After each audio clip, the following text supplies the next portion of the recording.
talking about? I mean, yeah. What is beating that one? So magical. Are they rating other ones up there? There's nothing that's even fucking coming close to that. Oh, Elon Musk was actually a big one. But he was cheating. He was doing political shit. Maybe we need to have Amy and Tina Fey come on here. Tina can do a great Delco accent. Phenomenal Delco accent. Pretty sure she's got a few good accents in her back pocket. Thank you, Apple, for putting us up there for doing pretty much nothing and just having the most famous person in the world hop onto our show. If you haven't heard it, go check it out. If you've been living under a rock or something. Okay, we also got some more New Heights headed your way. That's right. This Friday, we are dropping a Heights Hotline Hot Takes bonus episode. Ooh. On Monday, we're also going to be dropping a guest conversation with Aaron Andrews and Carissa Thompson. That's right. Maybe two of the most demanded guests of all time. EA and Carissa are so much fun, man. You guys are going to love this. They are fantastically entertaining, knowledgeable, and charismatic. Again, if you are spending Thanksgiving in Philly and you're sick of your family, feel free to stop by the New Heights tailgate. The tailgating life. That's right. Kylie's going to compete in the bucket belly bucket. Can we confirm whether Princess Guyana will be in attendance at the tailgate? Kai, are you going to the tailgate?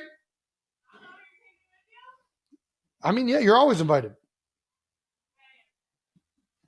All right, she's in. Will the crowd be more pumped for Kylie or Jets Jake? I mean, Kylie. Are the intern and Jets Jake competing in the belly bucket? You're going to wear some tight jeans and a fucking tank top and start belly bucking, Jake? I'll do it. I'm in. Jake might medically be the fucking most frustrating thing ever, or holding penalties, which some I'm here for, others I'm just like, what are we even doing? Mm-hmm. And it's obviously putting up touchdowns instead of field goals, man. It's frustrating because it's gotten to the point where we're 5-5. We're 500 going into the back end of the schedule here. Got 7 games left, and we basically got to run the table. And I haven't been in this situation in a long, long time, man. And it's even more frustrating knowing the kind of guys that we have, knowing the kind of talent that we have, knowing the type of coaches that we have. And everybody's got to just kind of look themselves in the mirror, man. You can't sit around pointing fingers about, whether it's, somebody missing a block here, somebody missing a catch here, somebody, play calls, whatever you go into mentally when you're frustrated, you got to kick that shit aside and you got to think about how you're going to fucking attack the day. And you got to put all the selfish shit, all the things that you want for yourself aside, and it's just got to be about this team, about the guy next to you, and you got to have fun doing it, man. And we got a hell of a team coming in that's firing on all cylinders. That looks like they're getting after everybody in the run game and pass game, and we're gonna have to put up fucking points to help our defense. Last week we didn't do that. This week is it's about time we put it together, man. We've seen what this train looks like when we're rocking and rolling. And we're having fun, and we need to just get back to playing Chiefs football, man. Yeah, I mean, well said. I do think that, it's frustrating where you guys are at. You're 5-5. 5 of those losses, though, are one-score games. There's like 1 or 2 plays a game, and you guys could easily still be at the top of the AFC. Yeah. Like, let me ask you this. This is what's crazy about the NFL. If this year's Chiefs team played last year's Chiefs team, who wins? I'm taking this year's. That's what I'm saying. I am, too. Somehow, you guys are better, but you're sitting at 5-5. You're just not you're not executing as well at the end of games, which is very uncharacteristic for Pat and what you guys have been, obviously, last year. It feels like it's all self-inflicting. And it feels like the answers are right there in front of us, and we just got to fucking do it. I hear you. It's frustrating to watch because I know how much you put into it, how much you guys as a team, and how much Andy puts into it. And, well, there was one good thing that happened in the game, which is the Big Yeti set a record for the most touch. Thank you, big guy. And it is an honor, man. Obviously, right now it's sour because it's coming off of a fucking loss, our 5th loss of the season. But I got so much, first of all, so much respect for the organization, so much respect for the guys that have paved the way, not only in the Chiefs organization, but in the National Football League that have made, an opportunity for myself to come in and make a living, live out my childhood dreams, man. And I think, shout out to Priest Holmes yet again. We talked about doubt. Priest on the show and how much we fucking loved him when we were kids watching the game. Obviously, Tony Gonzalez is a guy I still feel like I'm trying to fill his shoes, and what he's been able to do in the National Football League and in this Chiefs organization. And I just love coming into work, man. And, when you come into work with the right mindset and the right attitude, and you got a really good coach and a really good quarterback, and you stay long enough, they don't fire you for 13 years, man. You start to pile up some stats, man. And I'm just a product of my environment, and I love Kansas City for it. And let's go ahead and keep adding to that fucking.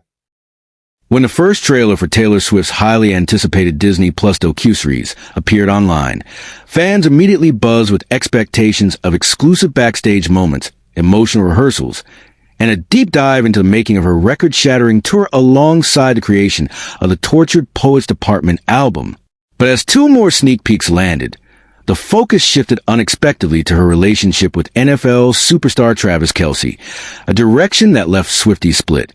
Some viewers were delighted by rare glimpses into the pop star's private romance, grateful for even a few candid moments, since the couple had largely kept their relationship out of the spotlight.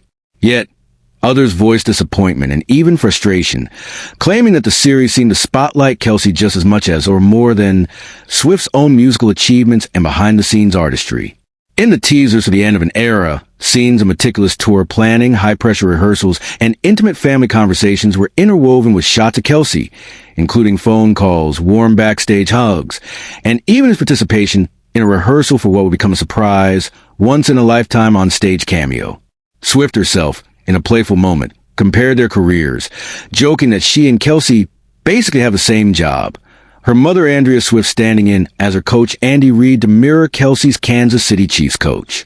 Andrea, known for her aversion to the press and privacy regarding her daughter's love life, even appears in the trailer to say, Travis Kelce, he brings a lot of happiness, a rare public endorsement that sparked even more debate among fans. It all traces back to a fateful summer night at Arrowhead Stadium in July 2023, where Kelce, already a devoted Swiftie, joined the sea of concertgoers, trading friendship bracelets like so many others.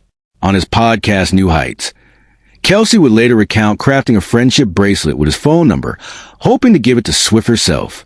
But he left disappointed when she didn't meet fans before or after the show, conserving her voice for the Marathon 44 song set.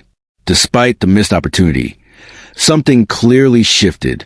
By September, Swift was spotted at a Kansas City Chiefs game, accepting Kelce's public invitation and igniting a media frenzy. That game marked the transition from casual fan meets athlete to something much more.